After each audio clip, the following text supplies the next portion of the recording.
Over the last few years, there's been lots of talk about the market dropping, but that hasn't stopped people from property developing. There's still a huge appetite for making a living from doing up an old wreck. But it's much easier to make money in some parts of the country than it is in others. Each week on Property Ladder, I'm working with 2 developers in different areas of the country, helping them cash in on what their local market needs, so they can walk away with as much profit as possible.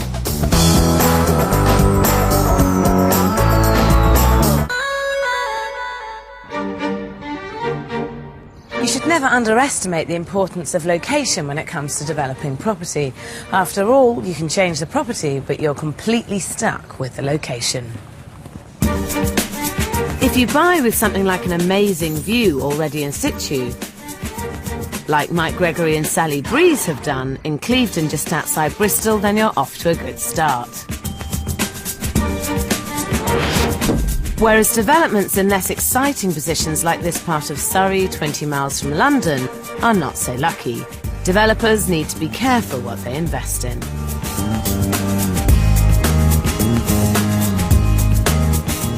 Take this striking 1930s Art Deco house. It's a great property, but some would say the safest solution with this house is to bury its deco style inside a more suburban exterior. People around here like more traditional family homes with pitched roofs, not leaky flat ones. This house could be difficult to shift, but structural engineer Craig Young and his wife Tina have just sold their own home and invested £225,000 in the property. We're aware that it has some risk, but we're fairly confident that we can make it work. Tina and Craig have fallen in love with the Art Deco style and want to restore this house to such a high standard that even suburban Surrey won't fail to be moved. We want them just to fall in love with it, don't you, immediately, really? We would, that'd be lovely. Yeah. And then get the chequebook out. Hopefully they'll have cash. But it's not easy to make money out of property anymore, and I'm not sure Tina and Craig have done their homework. So how much are you hoping to make out of the development? Well, having researched the area, we think that we could make probably in the region of about 85,000 if the market stays as it currently is. Gosh, £85,000, that's a lot. So what do you need to sell it for to make that? We looked on some property websites on the internet and found out that there had actually been a property that had sold for 351,000. The same size as this? I'm really surprised by that. I mean, I don't know exactly what they'd done to it.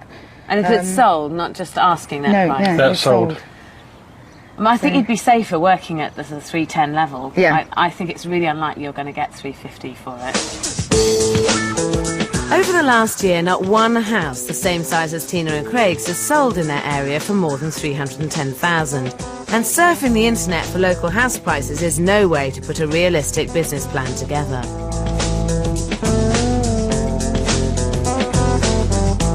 Tina and Craig bought the property for £225,000 and are hoping to spend only £40,000 on the renovation. Sell for an ambitious £350,000 and make a profit of £85,000, a massive 33% return on their investment that is practically unheard of. Which one of you is good with the money then? We're both very good with money. We like spending. We're both actually quite bad in terms of budgeting. I think I will probably keep a rein on it much more than Craig will. And are you confident you're going to be able to control it? No? Yes. We are going to do that. We are. We are? You're not? Yes. You are? No, we know the criteria we need to use to make it successful, and we are going to make sure that happens. So, who's the boss between you two? We share responsibilities quite well. Do you? I am. Laid out over 2 floors, upstairs there are 2 double and 2 single bedrooms with a smallish family bathroom and WC. Downstairs there's a living room, and at the back of the property a dining area with an undersized kitchen next door. Tina and Craig want to give the whole of the ground floor a high design look by creating a contemporary open-plan kitchen diner and putting in an unusual sloping corridor wall that will be mirrored in the banister opposite.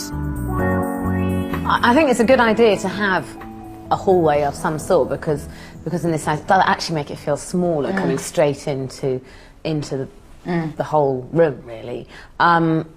It's just such an angular architecture on the outside that I'm not sure introducing curves inside, as there aren't any at the moment, would be a good idea. There are very strong Art Deco features that are curved that we're trying to introduce into the house. And there is a curve there, but that's not original to the house, and I personally think that that fights very much with the architecture of the rest of the outside and the inside.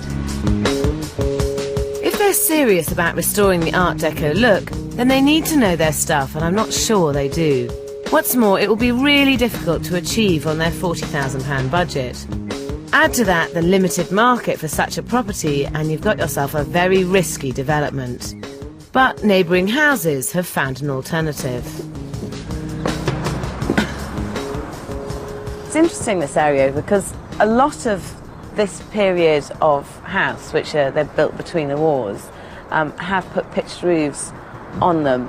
Now, I personally think that in terms of design that's a terrible thing to do, but there are some buyers who will be alienated by the flat roof and probably may not even come and look at the house in the first place. Considering its neighbours, it's a safer option to copy them and opt for a more conventional pitched roof. It may be hard to find an Art Deco fan who's prepared to pay a premium for this property in this position. And they can't afford for this development to be a failure.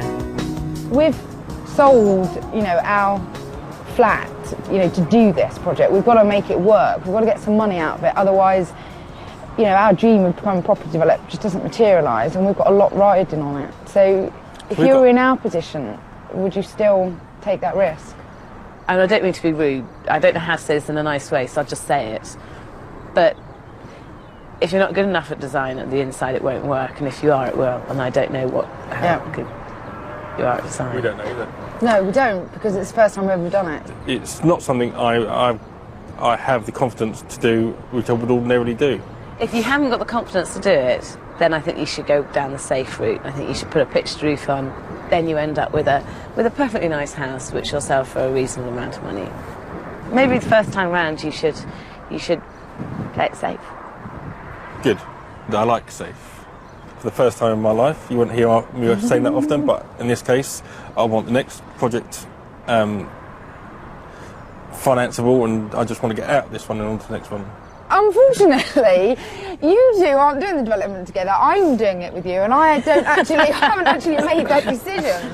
So it's certainly something we need to seriously think about and consider. Or maybe I will agree with you, but at the moment I still think we take that risk. We can do it. Tina is bravely sticking to her Art Deco vision, and this is fighting talk. But selling a niche property for a premium in this area will be a real challenge. On the other hand, a conventional family house in a great position is a much safer option. And that's just what developers Mike Gregory and Sally Breeze in Clevedon are banking on. They've bought this 4-bedroom house outside Bristol with views to die for. It could be a great development, and they're feeling pretty pleased with themselves. Kitchen should be nice, bit of wine on the top, bit of fresh fruit, and off we go. In they walk, snap it up.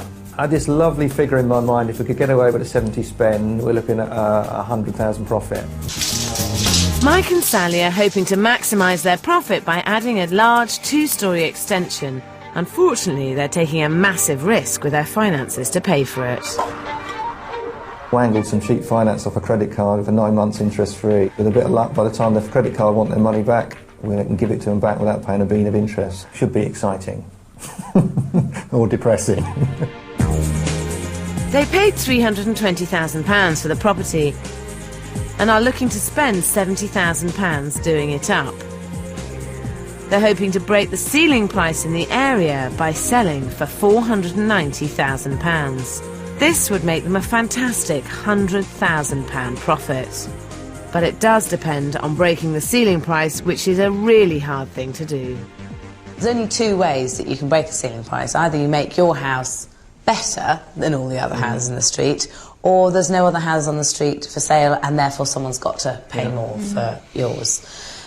I don't think you can bank on the second because there's not much you can do about it. Absolutely. So what are you going to do to make this development stand out? Bathrooms a bit like posh hotels, not that difficult to do, but it really does wow people. Nice floor coverings, people walk in and say, this is what I want to live in, this looks bang up to date, not too trendy, but just spot on, you know, subtle but tasteful. Everything that makes people get impressed with houses. Mike's sounding very confident, and with the development in such a cracking position, he might just pull it off.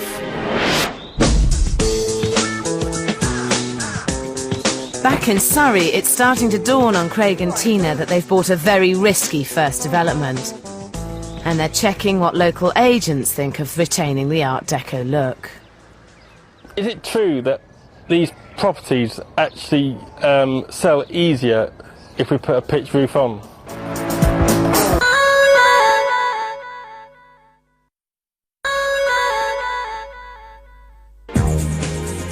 If you're an inexperienced property developer, then you need to make sure that your development appeals to the broadest possible market in the hope of guaranteeing a quick sale. Which is not what Tina and Craig Young are doing. They're developing a niche Art Deco property in an unfashionable part of Surrey.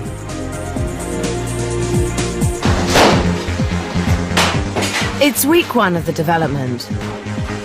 Builders are cracking on, but now Tina and Craig are getting cold feet about their Art Deco vision. The advice still is to put a pitch roof on. But it would just be, I'd be really devastated if we had to do that. But I don't know what to do. I don't know if we should put pitch roof on or not. All I know is it will ruin the look of the house. Gut reactions are silly things, and we just need to go and find out a bit more about it. Turning this property into a plain family home would mean losing almost every detail of the original building, from the deco-style steel windows right down to the last fixture and fitting. So with the demolition complete, there's very little builders can do until Craig and Tina carry out the research they should have done months ago.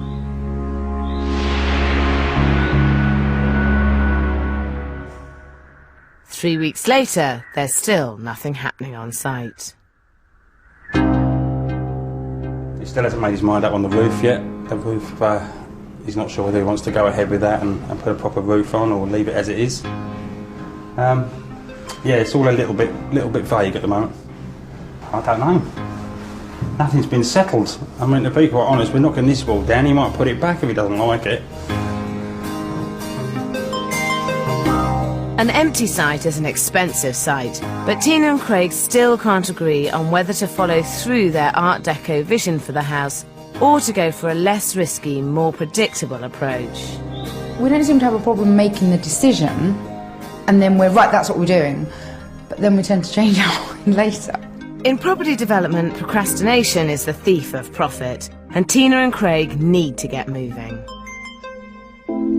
So I'm taking them to this classic Art Deco house to help them decide once and for all if they're up to recreating the kind of deco look that could get them a premium for their property. I think you should look at this house and make up your mind as to whether you can make the inside look right, because if you can't, don't do it.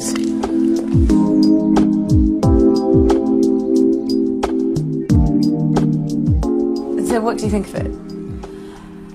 My first impression is it's sort of a bit over the top. That's how I would describe it. You're not a fan? No. Maybe it's just the furnishings. You know, I really don't like some of the furnishings in it. There's elements of this, though, that you have to use and take away. For instance, the height of the door handles, for instance, that makes a massive difference. The door handles are much, much higher than they had been previously. If you look at the skirting and the detail of the skirting, they're low, they're bevel-topped, they're simple. There's a lot of oak, a lot of exposed wood. Sure, yeah. You've got boards on the floor, but they're very narrow boards, and they always were with deco floors. An absolutely gorgeous dining room. I love this. This is lovely. Yeah. Can I just ask you about the radiators? Do you think that's a detail that we must adhere to? I think in an ideal world you would, Yes. But I don't personally have a problem with the marriage of contemporary design or other periods of design with the original architecture. But I think it's important that you think about it and that it works well together. Sure. Mixing deco and contemporary styles can work, but you have to get it right. If they get it wrong, Tina and Craig will end up with a house that looks right on the outside but wrong on the inside, and that could be impossible to sell. I think you have to decide what you're going to do, just believe in yourself and go for it, because no decision equals no finished house equals definitely no profit. So I actually believe we could do it, but I'm just risk averse, you see. I don't like taking risks. You're the one who takes the risk, I don't. Yeah. It's your marriage. Having looked at it, there are bits that are really lovely and that we could take away and do on a much smaller scale in our house. And I'm fairly confident that we could do it. Right. Are you happy with that? I love that house, and there's lots in there that I'd like to take to our house. If you're prepared to stick your neck in the line, then deco it is. Deco it is. It's a brave decision for someone who's risk averse, and it will be extremely hard to do on their £40,000 budget. But at least the site can finally get moving. It looks as if our visit to the deco property has started to rub off on Craig and Tina. Curves are out and straight lines are in, as Tina and Craig ditch their idea for the curvy banister and the curvy corridor wall that ends up with a nice touch of angular deco design.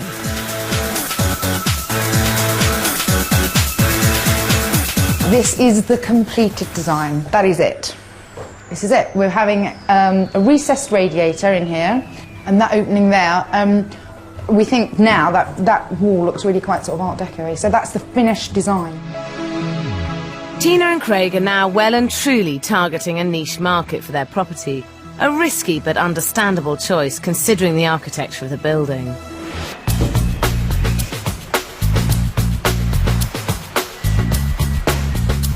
While in Clevedon, Mike and Sally are following through with their mass market, mass appeal approach in the hope of making a £100,000 profit. And they've given themselves a fighting chance because unlike the Art Deco development, it would be hard to fail in this great location. They're 4 weeks into the development and are adding square footage to add value, but that only works if you get the layout absolutely right. Okay, so this was the lounge, and it's got to be the kitchen. No choice. Really. Right. It's got to be the kitchen. Why is the kitchen not going to be in the new extension? It's too big. Estate agents... Can you have a kitchen too big? No, but you can have a lounge that's too small. And this lounge is too small for a house this big. Mike and Sally are extending the house sideways over 2 floors.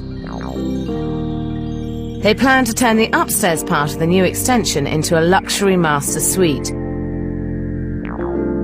And downstairs they plan to create a lounge and a garage. But I think this would leave them with a very inadequate kitchen. A much better use of space would be to leave this room as a lounge and turn the extension into a spectacular kitchen diner.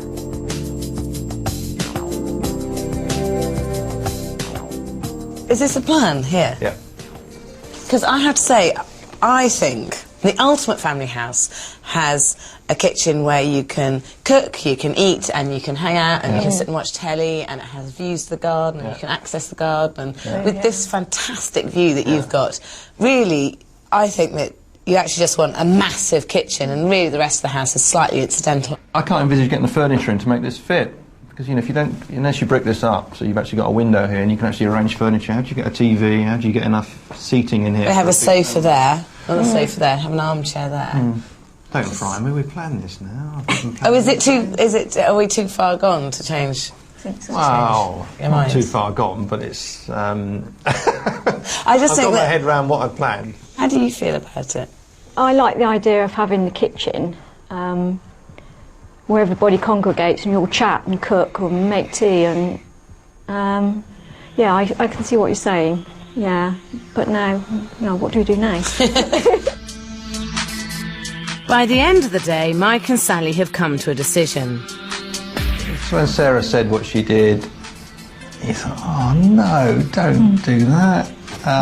Yeah, initially, I was disappointed. I didn't want to hear that. I thought we got it right. And then she talked you through it, and what she said made complete sense. I think we'd be daft to ignore advice like that from somebody who knows what they're doing. By putting in a large kitchen diner, they are again playing it safe and appealing to the mass market.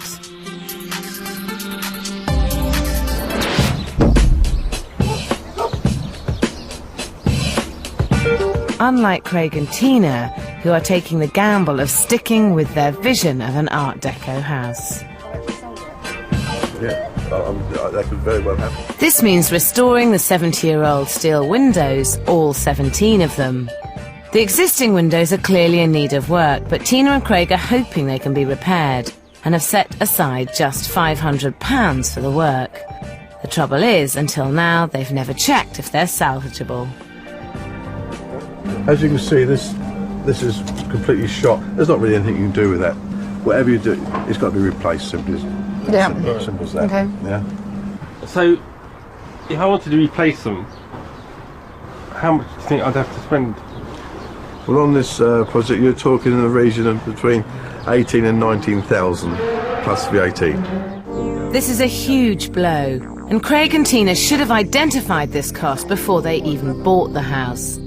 As it is, spending nearly £20,000 on the windows will blow their £40,000 budget apart, and unless they can cut back elsewhere, they will eat straight into their £85,000 profit margin. The problem is, I don't see where else they can cut back.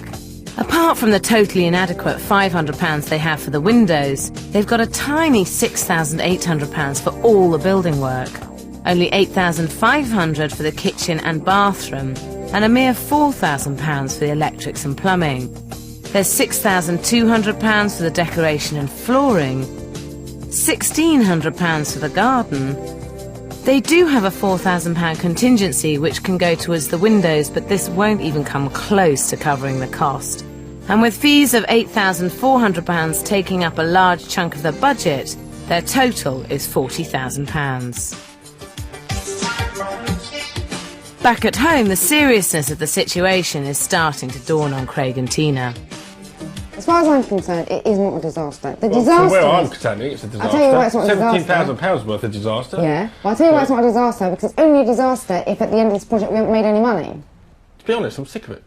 Right now, I'm totally sick of it. I don't want to know. All right, and it's wrong, I know.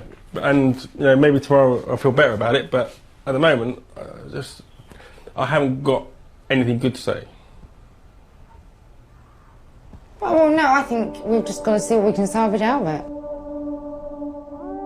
The thought of having to spend an extra £17,000 is too much for Craig, and out of the blue he decides he wants to get rid of the whole problem by selling the house. But I think they need to get things into perspective.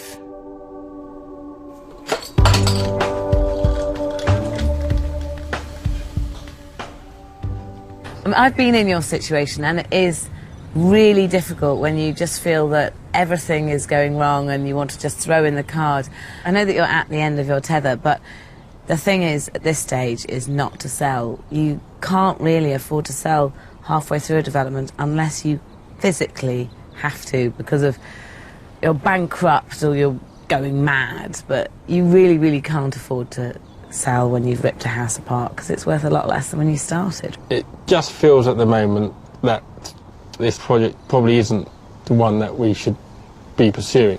With any business, you have to address problems as they come up, and if it became financially unviable, I would be completely behind you to get out. But I don't think it stacks up financially, and I don't think it stacks up in terms of the potential for this development. I have absolutely no doubt that when the house is finished, it's going to be fantastic, and you won't regret sticking with it, and I think you will regret jumping ship. No, I don't want to think about having to think about whether I'm going to spend another £1.50 on each socket, or whether I'm going to use white plastic MK sockets or... If this is going to be a career, developing properties, I don't think that you can jump ship on the first development when the going gets really tough. Putting in the windows will push Tina and Craig's budget up from 40,000 to nearly 60,000.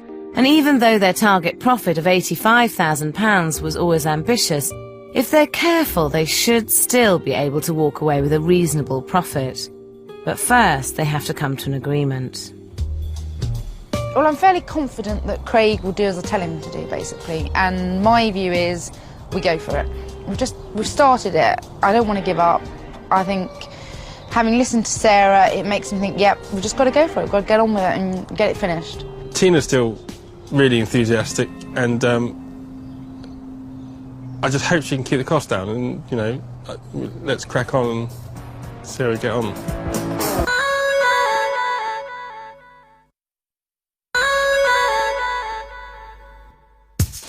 Tina and Craig Young could have played it safe by fitting in with their neighbouring houses, stripping the Art Deco detailing and turning their unusual-looking property into a more conventional family home with a pitched roof.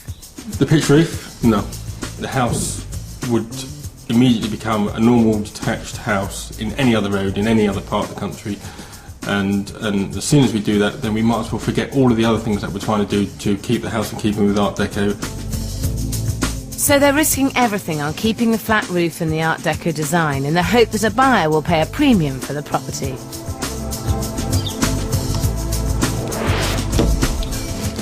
In Clevedon, Mike Gregory and Sally Breeze might have chosen a safer house in a safer area, hoping to make a massive £100,000 profit. But they're financing the project on their credit cards, and they need to get it finished before the interest payments start. 2 months in, Mike gets some bad news from his builder. Mark rang me up one night and he said the roof really doesn't work. There's a fairly major problem with it. That came as a bit of a shock to me. He said, do you want the good news or the bad news? It transpired there wasn't really any good news.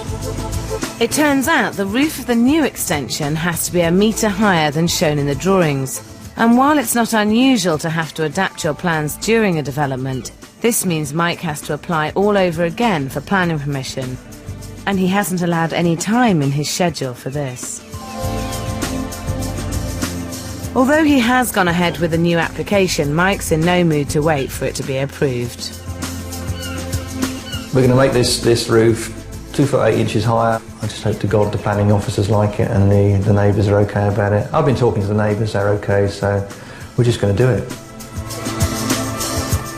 Even though the planners could force him to remove the entire roof structure, Mike goes ahead anyway. Only time will tell if this turns out to be a very expensive gamble.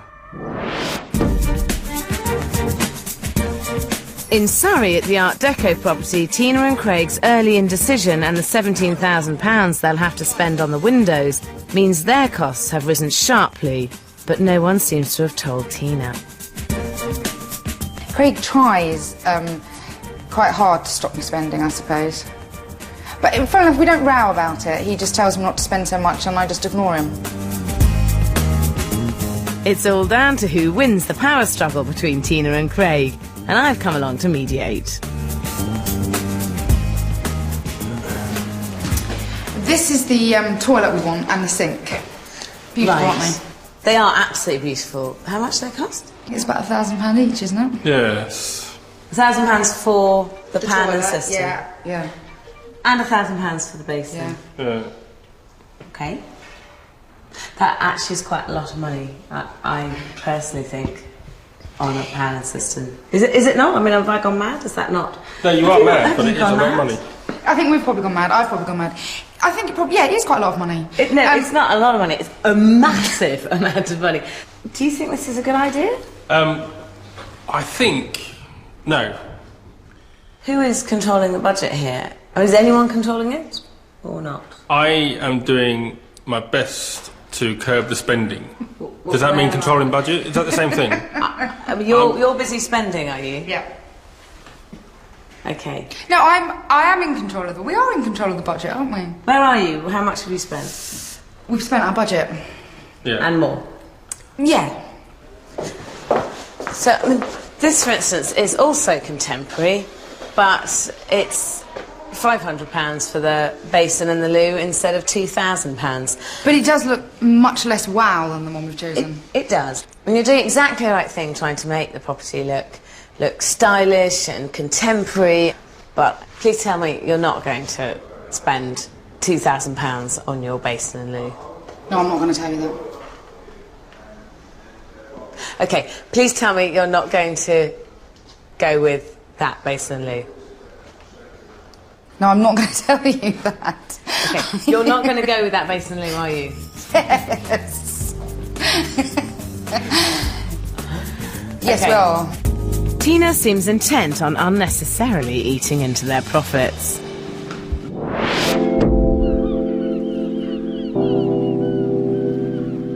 In Clevedon, Mike's credit card loan means his £100,000 profit margin depends on keeping to schedule. And that means avoiding delays at all costs. And he's not only gone ahead with the roof before planning permission, he's also decided to add a window to the kitchen without waiting once again for the approval from the council.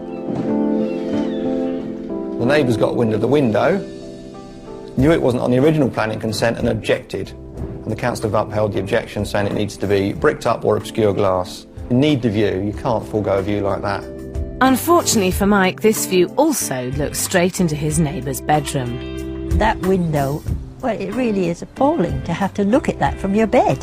And I have put net curtains up, which I don't like, to give me a little bit of privacy. So I strongly oppose it, and I'm waiting to see what does happen. Mike's in a deadlock with the local council, but the clock's ticking and he's putting the whole development at risk. So this is the offending window. that's the window. Yeah. And how long has this issue been going on for now? 8 weeks, I should think. Must be. So Must 8 be. weeks you've been arguing over the window? Yeah, just over the window.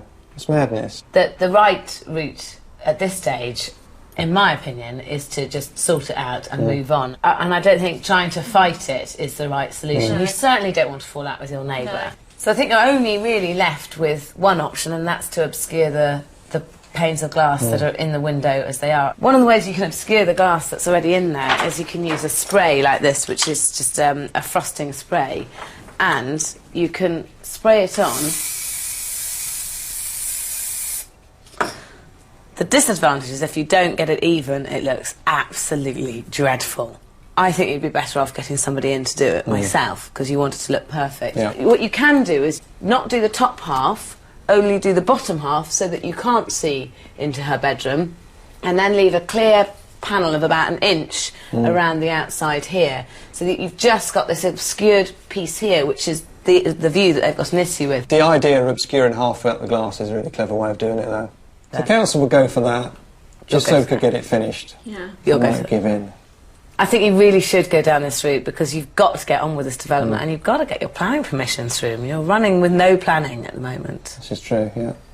We've got a big extension and it's not approved, so... Yeah, I mean, in theory, you're in really deep water. It's never worth falling out with your neighbours. It's much more important to get on with the property and turn the development round quickly, especially if you're borrowing money on a credit card. In Surrey, Tina's still taking risks. Right, my plan for this room is to bring some colour into it, so we can sort of create that wow factor. And Tina certainly has gone for the wow factor with these boldly coloured, flat-fronted radiators. But they're a permanent fixture, and such bold statements might deter some buyers. If she's determined to introduce even more colour into the property, there are other, less permanent ways of doing it.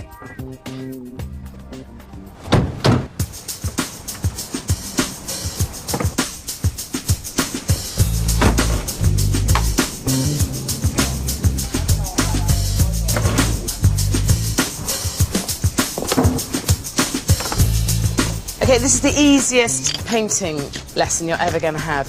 The idea is you get blocks of colour introduced into the house without meaning that the person who buys the house has to redecorate if they don't like the colour you've chosen.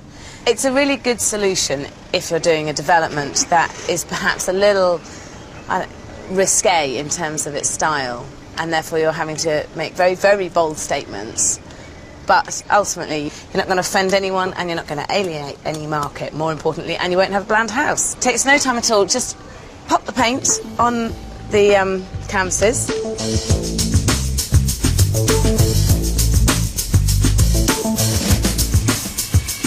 With every development that I've done, I think it's really important that you follow fashion, and now it's really important that you inject colour. And I found that this is a very good way to inject colour into a development. Yeah. So that took all of 5 minutes. What do you think? Yeah, I think it's great. I think they will look really, really good. Don't you? To be honest, I didn't think we were going to get a result out of this, but I think it looks really great. 20 quid for the canvases, a tenner for the paint, original artwork for under £50. I'm going to be very disappointed if I don't see these in the finished house.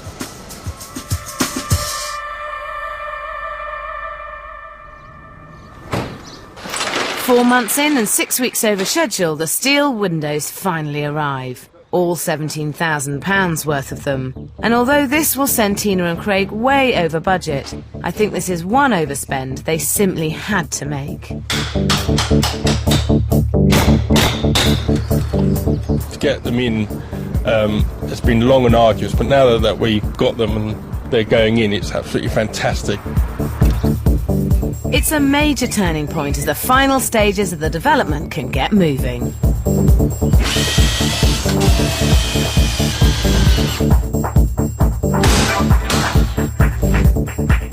After all that I've been through with it, it just feels really quite amazing to actually see the end in sight, doesn't it? To actually think we are going to finish this and it's going to look fabulous.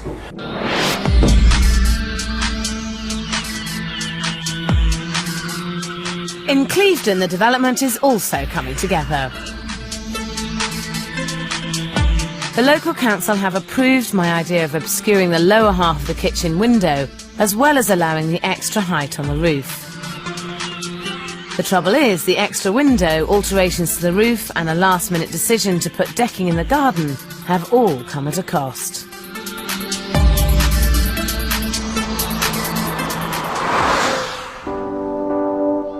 And Mike has had to take the painful decision to sell his car to raise the extra £20,000 cash.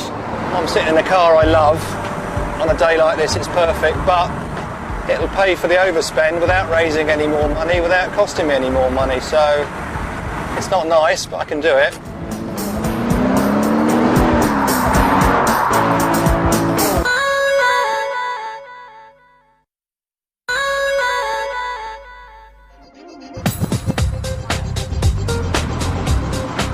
It's taken 5 months of back-breaking work, but the renovation of this striking Art Deco property in Surrey is finally over.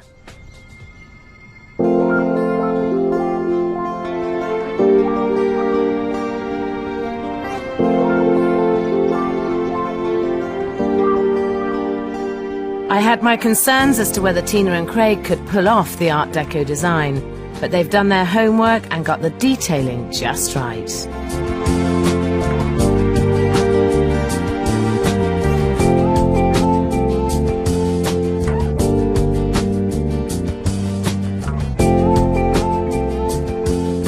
I like the canvases. They're beautifully painted.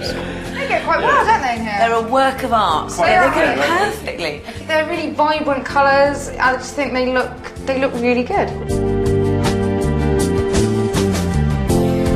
An Art Deco enthusiast should really go for the look down here and won't be disappointed by the upstairs either.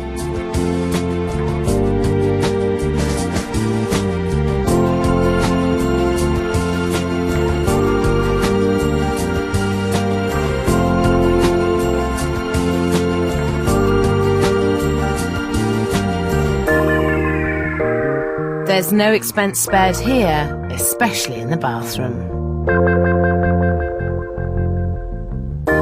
Oh my word, you did it. You bought that loo. You have spent so much money on this place. It looks fantastic though, doesn't it? It does look good, but my goodness, there was no control about the money, was there? Yeah, there was. Spending was like unlimited. Craig, do you think that Tina's actually brainwashed you into just opening the checkbook and just going for it. No, I think we agreed that Tina was probably looking after the budget and I just gave up. He certainly did. The cost of the bathroom and kitchen rose from £8,500 to a staggering £22,000. And the rest of the budget has taken a hammering as well. They totally underestimated the building costs that went from £6,800 to £31,600. The £500 they set aside for the windows hardly made a dent in the £17,000 they ended up costing. And the electrics and plumbing rose from £4,000 to £9,000. The decoration and flooring soared from £6,200 to £12,000. And they splashed out £7,000 on the garden. They didn't allow a penny for the £8,000 that went on furnishing the property. The fees and mortgage ended up at £12,000, so the final result is their original £40,000 budget rose to a massive £118,600. That is a lot of money. So that's actually 3 times your budget. I'd like to say there are absolutely no regrets about the amount of money we've spent because we've got such a beautiful house, but of course there is. We must regret some of the money that we spent because it's just cut down any profit we make massively. Are you still hoping that you'll get 350? Yeah. Because if you got 350, that would give you a £6,400 profit. So at least it's a profit. It's a profit, yeah, we haven't lost anything.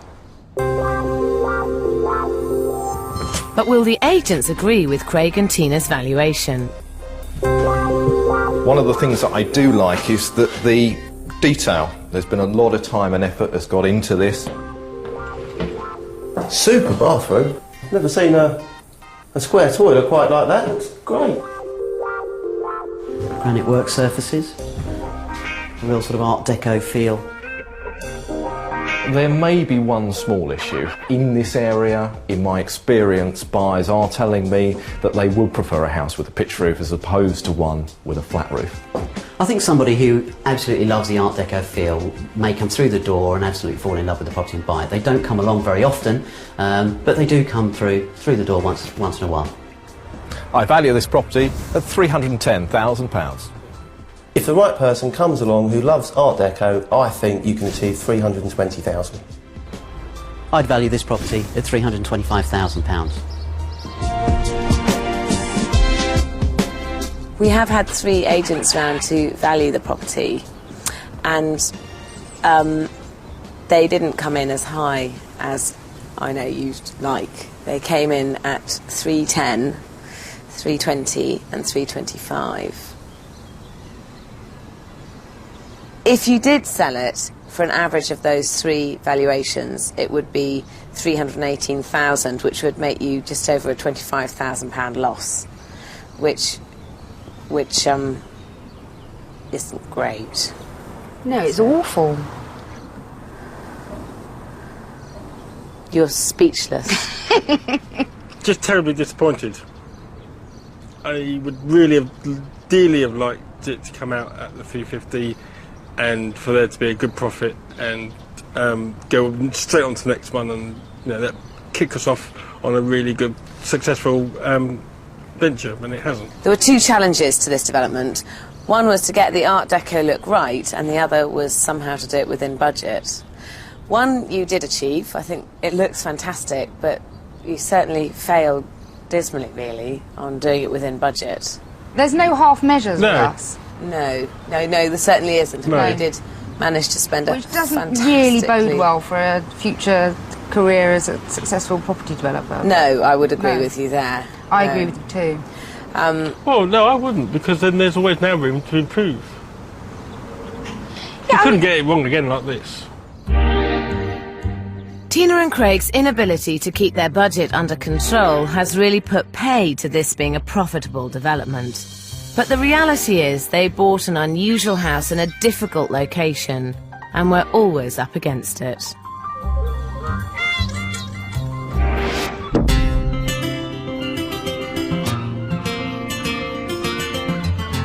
While Mike and Sally in Clevedon have, in 26 weeks, made the very most of their stunning position.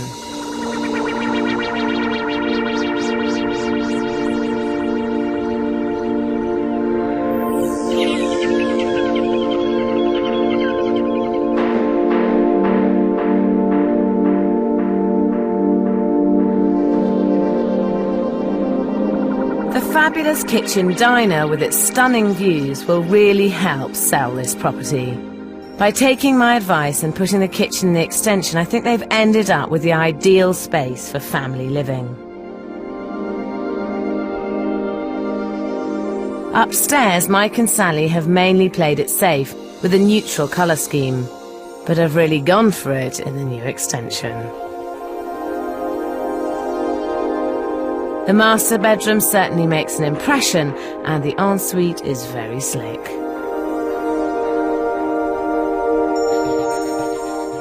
I'm not surprised Mike and Sally found it hard to stick to their £70,000 budget. Well, we ended up spending, including the fees by the time we sold, £127,000, which is way off what we came in with originally, but you know, I think the value is going to reflect it, and I think it's worth $550. That's 50 grand more than Mike and Sally were originally hoping for. But if they still want to clear a £100,000 profit, that's what they'll need. Wow, that is impressive. Excellent family room and some lovely views out through the patio doors there. Perhaps a little bit smaller than I would have liked for this type of house. This has obviously been very, very expensively done and beautifully thought out. You can imagine sat here in the evening, it's a nice southwesterly aspect, nice glass of wine and a barbecue. Perfect. I'd recommend putting this property on the market in the region of £530,000. I would be happy to market this property at £550,000. In my opinion, the current market value lies in the region of $550,000. Mike and Sally bought the property for £320,000 and spent £127,000 on the development. And if they sell for the average of the three valuations at £543,000, they'll make a £96,000 gross profit. A truly fantastic result. Yeah, when I started 6 months ago, you just got this figure, you think, to make £100,000 on one house clear would be fantastic. 5% below that, I'd be happy with that. Well, that's still a big chunk of money for 6 months' work. Mike and Sally bought a house in a great spot and did the right thing with it. And within a week of putting it on the market, accepted an offer of £550,000.